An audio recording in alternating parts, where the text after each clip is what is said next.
तब ना वो गोडसे गांधी जी को मार पाया था, ना आपका आज का मोदी महात्मा गांधी जी के नामों को मार पाएगा। तो अगर भारतीय जनता पार्टी के सरकार में भारतीय जनता पार्टी के भक्तों और गोदी मीडिया में साहस हो तो नेहरू गांधी जी के देश के प्रति योगदान में एक दिन चर्चा करा ले, लिस्ट बना ले। दूध का दूध, पानी का पानी हो जाएगा। चोर होता है, कहता मैं चोर नहीं हूं, अपने चोरी का आरोप किसी और पे लगाता है।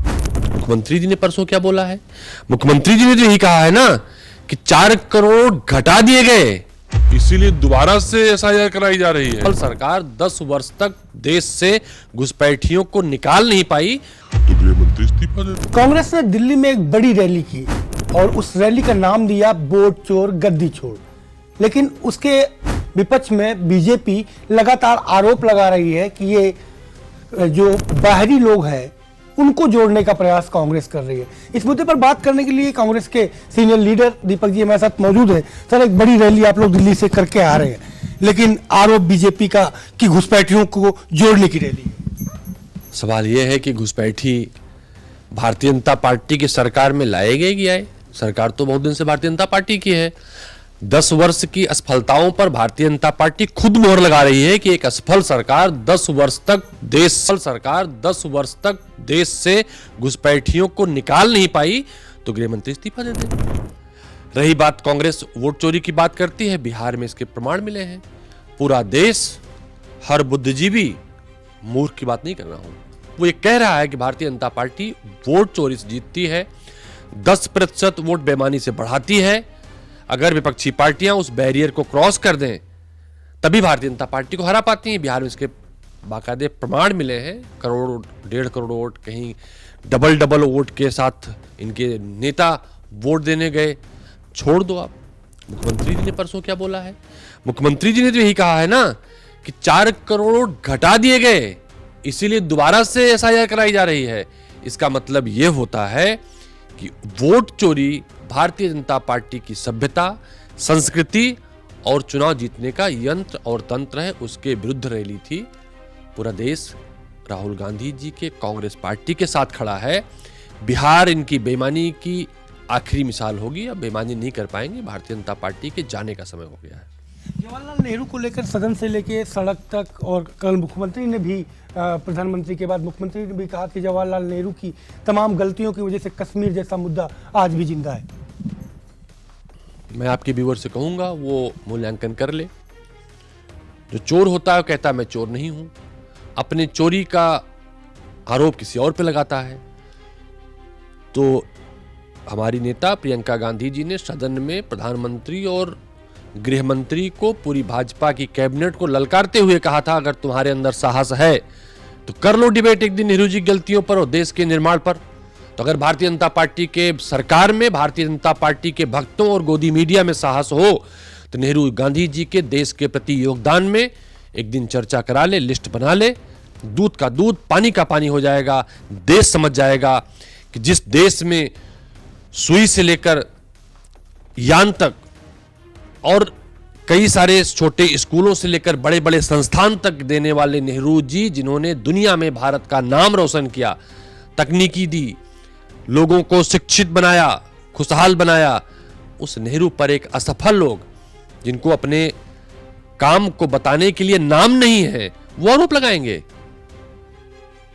अगला सवाल मेरा ये कि मनरेगा का नाम बदला जा रहा है। अब मनरेगा का नाम बदल रहे हैं तो विरोध भी देखने को मिल रहा है सदन में। सवाल ये बात का है ना, क्या नाम बदलने से भारतीय जनता पार्टी की सरकार में मनरेगा काम बदल जाएगा, या इन्होंने जो नाम रखा है पूज्य बापू, वो उन बापू की बात तो नहीं कर रहे हैं? आसाराम बापू की, जिन्होंने जेल से छुड़वाया था, जो कि कहते थे ना जब उन्हें कोई नहीं जानता था मोदी जी को, तब पूज्य बापू जी का आशीर्वाद उनको मिलता था। तो देश के सामने ये तय कर दें कि कौन से पूज्य बापू जी हैं।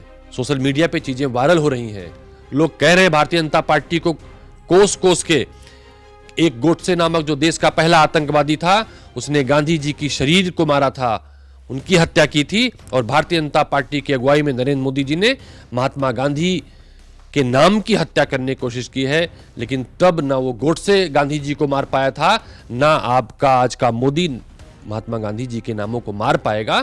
प्रमाण सामने है। G20 देश में दुनिया में होती रही है, लेकिन G20 में जब दुनिया भर के राष्ट्राध्यक्ष भारत आते हैं तो और कहीं नहीं जाते हैं, बापू के चरणों में ही अपने जाके मत्थे को नवाते हैं, झुकाते हैं, उनसे आशीर्वाद लेते हैं। तो ये जो 4 दिन की चांदनी फिर अंधेरी रात जो अपने आप को किराएदार के रूप में आए हैं, अपना जाति मकान समझ रहे हैं, इनकी क्या विशात है। अगला मेरा सवाल ये कि मध्य प्रदेश के एक मंत्री हैं शाह, जिन्होंने सोफिया पर पहले विवादित बयान दिया था, एक बयान फिर उनका बड़ा चर्चा में बना हुआ है इन दिनों। मैं उन तमाम जो लाइव न्यूज़ देख रहे हैं उन सब साथियों से कहूँगा कि आज देश के उन तमाम बुद्धिजीवी लोगों को खड़े होने का वक्त है। हमारी देश की शौर्य पर जिस मंत्री ने सवाल खड़े किए तब भी देश चुप था, गोदी मीडिया शांत थी। आज फिर से उन्होंने बेटियों और महिलाओं का उस मंत्री ने भारतीय जनता पार्टी की सरकार में अपमान किया है। क्या देश चुप रहेगा? मुझे लगता है भारतीय जनता पार्टी और इनके लोग हमारे देश के लोगों के जो शांति है, जो अमन चैन है, उसे तोड़ने की कोशिश कर रहे हैं। महिलाओं का, युवाओं का बार बार अपमान करके उनकी धैर्य की परीक्षा ले रहे हैं। धैर्य की परीक्षा न लें, अन्यथा भारतीय जनता पार्टी को इसके गंभीर परिणाम भुगतने पड़ेंगे। एक मेरा अंतिम सवाल आपसे कि एक ट्वीट आपका बड़ा वायरल हो रहा है, कुछ मीडिया घरानों ने उसको डिलीट भी किया है। आखिरकार उस ट्वीट में ऐसा क्या था?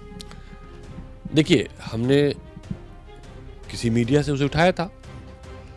मुख्यमंत्री जी खुद याची की भूमिका में हैं और ये कह रहे हैं कि देश के युवाओं के उन वोटों को जो 18 वर्ष से अधिक हैं, अगले साल वो मतदाता हो जाएंगे, उनके नाम काटे जा रहे हैं। ये बात तो राहुल गांधी कह रहे हैं। वो कह रहे हैं कि 4 करोड़ वोट SIR ने काट दिए हैं। यही बात तो कांग्रेस उठा रही है, विपक्ष उठा रहा है। तो मुझे लगता है कि राहुल गांधी जी और विपक्ष की उस शोर को, उस जोर को, जिसमें भारतीय जनता पार्टी की अपरोक्ष बेईमानी छुपी हुई है, जिसमें उनकी जीत का मंत्र छुपा हुआ है, उसका रोना स्वयं योगी जी भी रो रहे हैं। तो मुझे लगता है कि ये उस बात को भी दिखाता है कि राहुल गांधी जी ने पूरे देश में जो वोट चोरी की आवाज़ उठाई थी उसमें वो योगी जी का स्वर है।